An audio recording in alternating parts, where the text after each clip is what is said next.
नमस्कार मित्रांनो, संपूर्ण वास्तू या सिरीजचा आपला हा दुसरा दिवस. तर आज आपण बघणार आहे वास्तू वर्सेस फेंग शुई.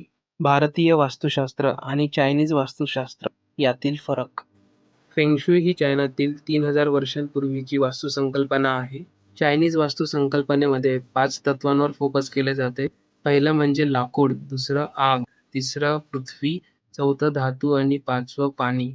भारतीय वास्तू हे घराच्या स्थायी रचनेवर भर देत असतं, तर फेंग शुई हे हलणाऱ्या वस्तूंवर भर देत असतं.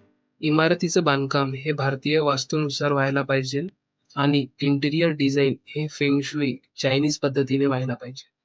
थोडक्यात सांगायचं झालं तर वास्तू हे बांधकामासाठी आणि फेंग शुई हे घरातील डेकोरेशन पर्पजसाठी वापरले जाते. तुम्ही तुमच्या घरामध्ये कोणत्या पद्धतीचं वास्तू वापरलेलं आहे हे मला कमेंटमध्ये नक्की सांगा.